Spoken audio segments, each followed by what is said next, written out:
जय हिंद।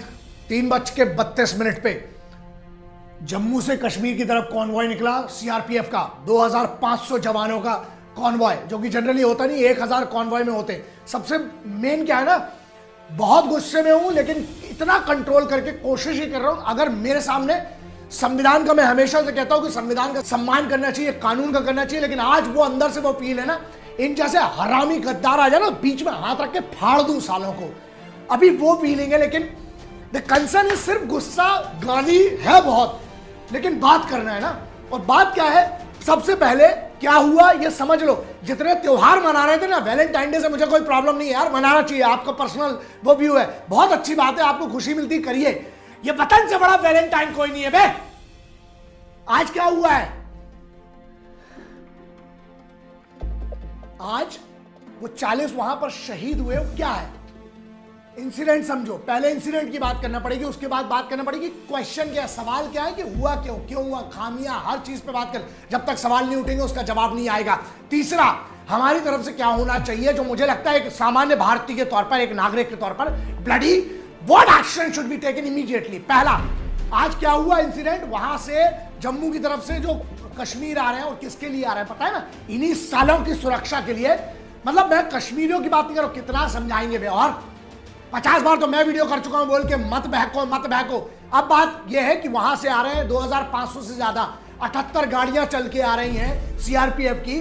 कंसर्न क्या है, अवंतीपुरा के पास कैसे पहुंचा। एक तो सबसे बड़ी चीज है, 3 दिन से 2.5-3 दिन हो गए, कोई मूवमेंट नहीं हुआ, इसलिए 2500 लोग इकट्ठे आ रहे। जनरली 1000 लोगों का कॉन्वॉय होता है। वो जब अवंतीपुरा पहुंचता है, जो कि सेक्टर है पुलवामा में, जो यहां पर पड़ता है कॉर्नर पर, वहां पर आकर एक स्कॉर्पियो की बात करें, जो अभी तक जितनी मेरी बात हुई, जिन लोगों से वहां पर है जो, या उनसे कंसर्न जो लोग हैं उनसे बात हुई है, सीधे अवंतीपुरा में आके वो एक स्कॉर्पियो 350 किलो से ज्यादा एक्सप्लोजिव और आईडी का दोनों का उपयोग करते हुए बाढ़ से मारती है, चीथड़े उड़ जाते हैं, और उस वाली गाड़ी के जाते हैं जहां पर उसी समय ऑन द स्पॉट चीथड़े उड़ गए। ये बात ये है, कंसर्न ये है, यहां पर ये समझना पड़ेगा कि ये इतनी बड़ी ब्रीच कैसे हुई, दैट्स अ बिगर क्वेश्चन।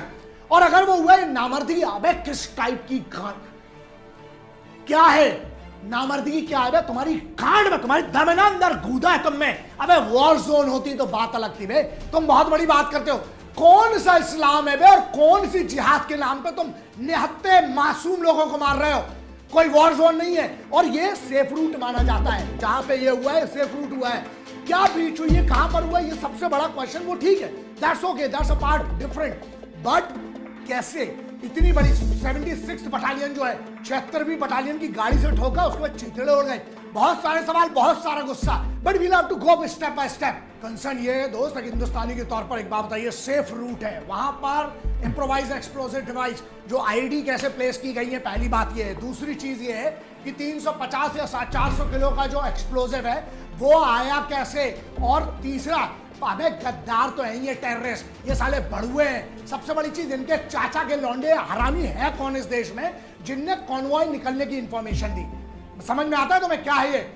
जब वहां से 2005, जबकि सेफ रूट है ये, जम्मू से जब गाड़ियां निकलती हैं, पहली बात इतना लंबा कॉन्वॉय है इसकी, ठीक है इंफॉर्मेशन पास हुई है, वो बैठ के ताक में बैठे हुए थे, कहां पे फेलियर हो रहा है, और सेफ रूट में कैसे इतनी बड़ी चूक हुई है। एक तरफ ये बात करते हैं भूखे नंगे हमको इकोनॉमिक सपोर्ट चाहिए, ये चाहिए वो चाहिए। एक बात बताओ, इन भूखे नंगे लोगों के पास इतना बड़ा 350 किलो एक्सप्लोजिव खरीदने का कहां से पैसा आ गया। इन भूखे नंगे लोगों को सपोर्ट कौन कर रहा है, कहां से, किस लेवल पे, ये ट्रेस करना पड़ेगा। कब तक हम लोग, एक बात बताइए, जितने लोग बैठ के सुन रहे हैं, अपने आप में एक बात सोचना दोस्त, मैं लिंक डालूंगा यहां पर, क्योंकि मैं शायद, मुझे लगता है कि मैं वो फोटोज तक आपके साथ शेयर नहीं कर सकता हूं।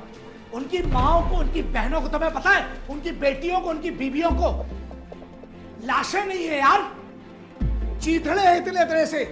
क्या दोगे उनके घर वालों को, उनके घर वालों को मिलेगा क्या, यह सोचा है। सबसे बड़ी चीज, इसका जिम्मेदार मैं बोलता हूं बॉस, अब बहुत, अबे पॉलिटिकल पार्टीज वाले एक अलग कंसर्न है, इस पे भी राजनीति मत करना बे, इस पे भी राजनीति मत करना, ये बहुत बड़ा कंसर्न है। एक इससे बड़ा कंसर्न ये है, डिबेट चालू हो जाएंगे उस पे, साले सब आके ना, मैं इसलिए बोल रहा हूं सॉल्यूशन चाहिए। सॉल्यूशन क्या है आप, और सबसे बड़ी चीज, अभी एक बात बताओ, मरने वाले कांग्रेस को रिप्रेजेंट करते थे, बीजेपी को करते थे, समाजवादी को करते थे, आम आदमी पार्टी को करते थे, किसको करते थे? उनने कौन सा गलत काम किया?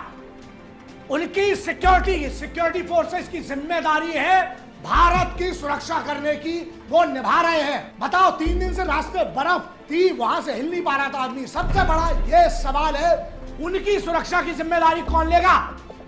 जिन माओ ने, जिन बहनों ने अपने बच्चों को भेजा है फौज में, सीआरपीएफ में भेजा है, आज वो सेंट्रल रिजर्व प्रोटेक्शन फोर्स है, आपको पता है?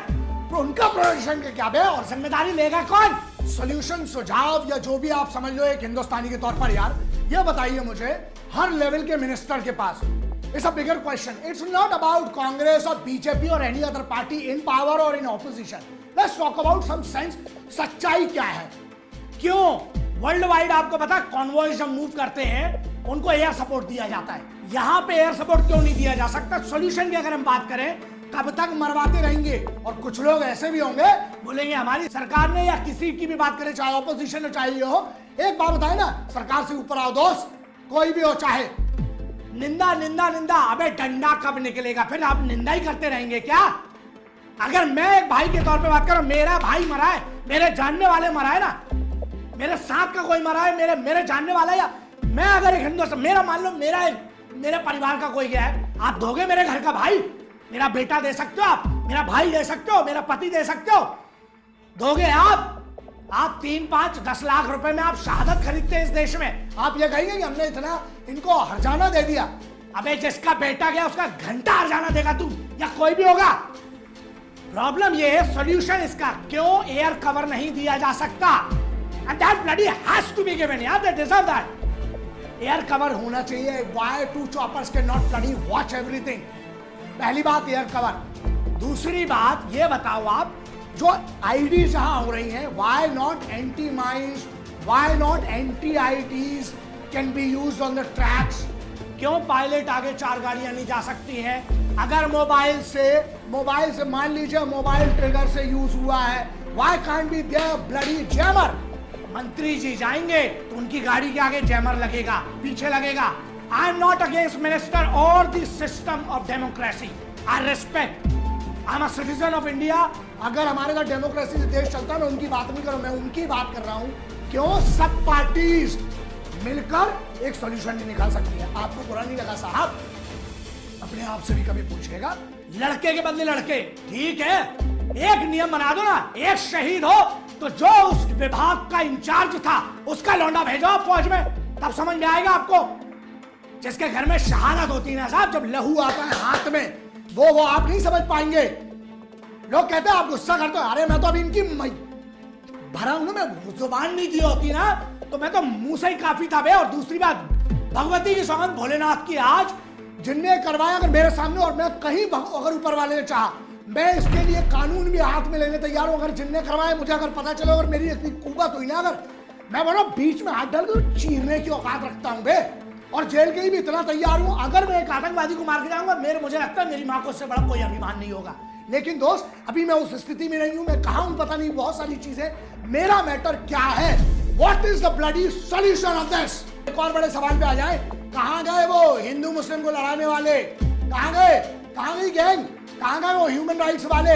अब नहीं तुमको बुरा लग रहा है, टेररिस्ट मरता है तो अभी तक आंदोलन चालू हो जाते तुम्हारे, है ना? अब कहां गए बे? छुप गए होंगे घुसंड में। हाँ, क्या हुआ अब ह्यूमन राइट्स? सोल्जर का कौन सा राइट है? मतलब हम इंतजार किस बात का कर रहे हो आप? हाँ, क्योंकि सेलिब्रिटी नहीं मरा अभी तक तुम्हारा कोई, अभी तक तुम्हारा कोई नेता नहीं मरा ना बड़ा वाला, इसलिए। और मरता भी है नेता तो क्या कहेंगे वो इस पार्टी का था। अबे यार समझ में नहीं आता। एक बार बताओ, हर चीज में पॉलिटिकल, एक सबसे बड़ी कंसर्न ये है, एक बार मर्दानगी दिखाओ बे, एक बार अंदर से अगर थोड़ा सा भी कूदा है ना, इकट्ठे होके दिखाओ। ये जो है ना, जो चल रहा है तुम लोग का, यहाँ बस बुराई करेंगे, इसका अभी आप खामियां निकालने शुरू हो जाए। खामियां ठीक है, सबको पता है क्या क्या खामियां हुई है। सोल्यूशन क्या है? सोल्यूशन पे बात करिए, उसकी है दम। 24 से 48 घंटे रुक जाओ जरा, फिर देखना सब चैनल पे आएंगे, वो इसकी बात करेंगे, इसकी बात करेंगे। शहीदों का क्या बॉस? मैं बोलता हूं इस पूरे देश को इस बार सीधे बायकॉट कर देना चाहिए, अगर इसका जवाब नहीं दिया गया तो। एक मिनट, सर्जिकल स्ट्राइक, अरे शेड्यूल बनाना, रोज सुबह जाओ, रोज ठोको। आप नामर्दी की फौज की दिखा रहे हो यार, इसका मतलब ये है हिंदुस्तानी फौज को पॉलिटिकल विल की जरूरत है। आप पॉलिटिकल विल पूरी सभी parties, why can not be create a bloody no tolerance policy. हम लोग एक सीधा आप पारित कीजिए।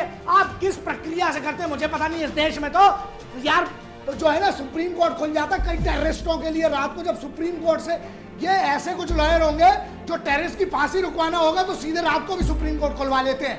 आ जाओ, बहुत सारे लॉयर मिलेंगे ना इस देश में। कहां गए वो लॉयर? अब सब आओ इकट्ठे, जरा इनके ह्यूमन राइट्स के लिए लड़ो, तब मानूंगा कि तुम अबे असल बाप की औलाद हो ना।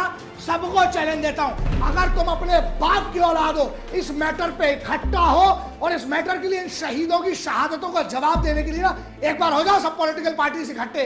और अगर नहीं हो रहा तो इसका मतलब सबको समझ में आता है कि आप लोग सिर्फ अपनी पॉलिटिकल रोटी सेकेंगे। अगर आप वतन के शहीदों का जवाब नहीं दे सकते, आपको चुने के आने का कोई हक नहीं है, चाहे वो कोई भी पार्टी हो। एक और ना दहशत से चलता है ये सब है ना, वो साले हमारे दिलों में, हमारी फोर्सेस के दिलों में डर पैदा कर रहे हैं। हमारे अगर आप बैकफुट पे आने बोलते हो, एक सबसे बढ़िया सॉल्यूशन बताओ एक हिंदुस्तानी के तौर पर। सबसे पहले इन सालों के हरामी इन्फॉर्मर्स को उठाओ, इनको गांड में गोली मारो, सालों को इकट्ठा करो। अबे एक रावण जलाने से इस देश में कुछ नहीं होगा। इकट्ठा करो सालों को, सबको खड़ा करके इनकी गांड में गोली पब्लिक में मारो सालों की। लोग कहते ना अबे मैंने बहुत कंट्रोल किया, इसलिए मैं बहुत कंट्रोल करके, लेकिन सच्चाई है दोस्त, बहुत हमने देखा हिंदुस्तान में ना बहुत बड़े बड़े डॉन बनते हैं, नए लौंडे नॉर्थ में गोलियां चलाएंगे हवा में। अबे तुमको डॉन बनना है ना, अबे हम तो बोलते तुम इनमें से किसी को मारो ना, मैं लड़वा लूंगा तेरा केस। ऐसे किसी को ठोको साले हरामियों को जो इंफॉर्मेशन दे रहे हैं। ये साले ना कभी हिंदुस्तान के सगे थे जो इस टाइप का हमला करवाने में मदद करते हैं, और ना ये कभी हिंदुस्तान के सगे होंगे। इस चीज का साला कोई सॉल्यूशन नहीं है। इन्फॉर्मर्स को उठाओ, चाहे हिंदुस्तान के किसी भी कोने में हो, चाहे पाकिस्तान में हो, जहां ये हमला हुआ है ना उसी जगह खड़ा करके इनको, वही अनंतपुरम में वही खड़ा करके पुलवामा में सालों की गांड में गोली मारो, तब तक जलाओ सालों की जब तक एक नस ना बचे। क्यों बे? ओए आदिल अहमद, तूने जिम्मेदारी जैसे मोहम्मद ने जिम्मेदारी ली ना, तू काकापुरा का क्यों बे टुच्चे? तू काकापुरा का गुंडा था ना बे, तू साउथ श्रीनगर वाला, तू वही है ना, तू बहुत बड़ा गुंडा बनता है बे। क्यों बे? तेरे कौन से तू जैसे मोहम्मद तूने 17-18 में ज्वाइन किया है तूने, तेरे को बहुत बड़ा लगता है। सुन बे, बाकी सबकी छोड़ मास्टरमाइंड्स की सुन बे, तेरा वो चिंदी चोर हाफिज सईद और मौलाना अजहर मसूद तुम ही करवा रहे हो बे, बैठे तुम्हारे आका। और तू सुन बे, काकापुरा का तू बॉस, साउथ श्रीनगर का तू गुंडा, तू साले जैसे मोहम्मद का बॉस बन गए, तूने करवाया, जिम्मेदारी ले रहे ना, बाकी सबकी छोड़ बे।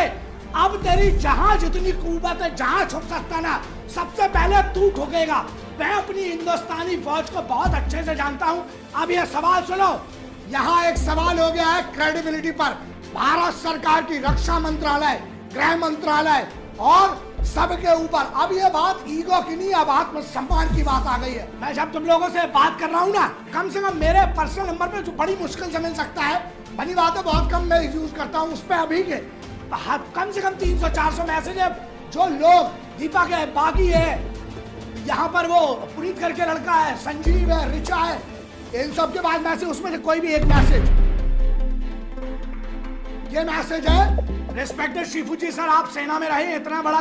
सुनिए, सबसे पहली चीज, I have never been in the army, मैं सेना में नहीं रहा हूँ, मैं समर्थक रहा हूँ और मैं हमेशा रहूंगा।